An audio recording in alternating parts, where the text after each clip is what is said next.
John, it's the holidays. It is. Yes, and it's the most wonderful time of the year. Or is it? Let's be real.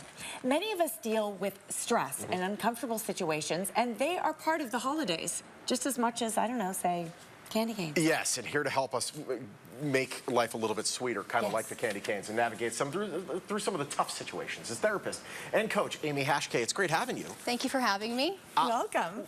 Let's talk about the holiday. Entering December ends up being kind of like a year in review of your life. And if you're entering the holidays, maybe single, maybe newly divorced, or just having not found love, going into the holiday season, it kind of, some people feel a lot of stress about that. Absolutely. You know, right now there's holiday parties, family gatherings. Yeah. Couples have been rocking those ugly Christmas sweaters for weeks. And it gets complicated when you're without that +1 this time of year. Especially everybody's sending you the cards, and it's a couple and their kids. It's like...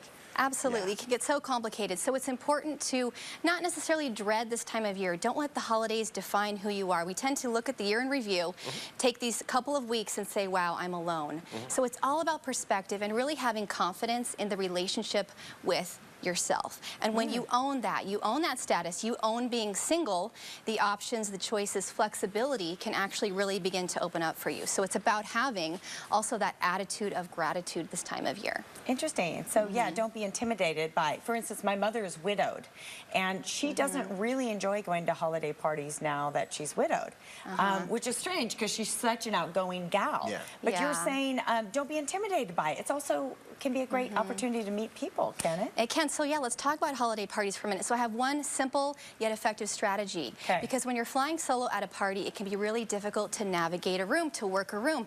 There's groups and conversations and couples at every turn. You have nobody to flank you. And it's difficult to integrate into that. Exactly. So my recommendation is to simply hang out by the food table. Yes. I've been doing that for years. Great. It's going to take a little bit of discipline, hang around all those hors d'oeuvres all night, but you're going to have a steady flow of traffic your direction.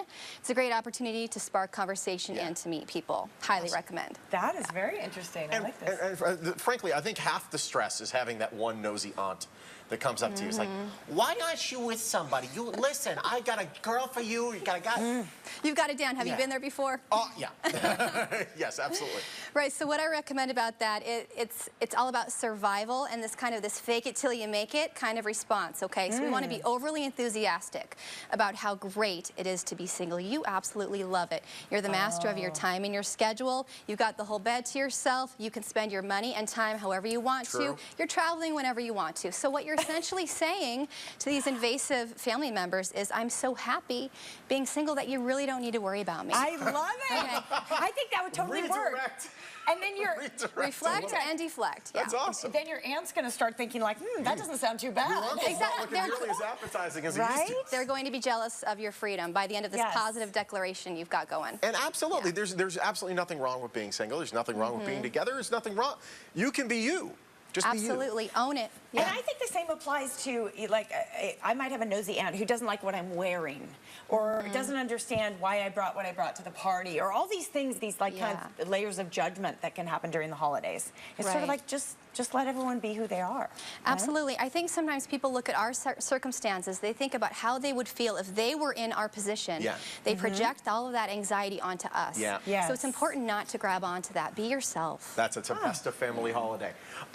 Let's talk about giving gifts during the holidays. Huge stress for me.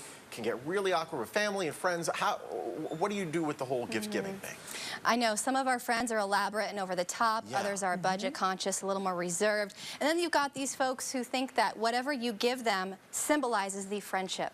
So talk about pressure. Pressure? Right? Yeah, no kidding. So what stands out to me from an etiquette-based perspective and a relational standpoint is establishing expectations. So get your friends and family together and talk about what gift-giving season is going to look like for you this year. So that starts with, okay, what's my budget? Share it with them, stick with it.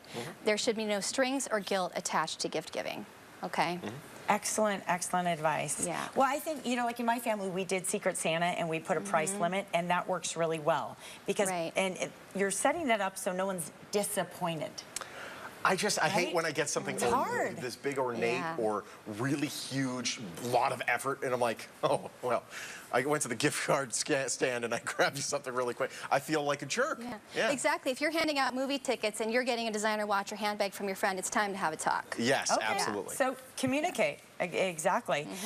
Let's talk about mixed families. Many of us are, you know, married to people who were married before. We have stepchildren. How do you navigate through some of these topics? This is another topic that's tough to handle, especially a situation that's tough to handle the first year that you're dealing with an ex. If you have an intact family and suddenly there's a separation. Yeah. Yes. So first and foremost, we got to put the kids at the center, because we adults can also be very focused on our needs, how we want to be perceived by our new partner, by our ex.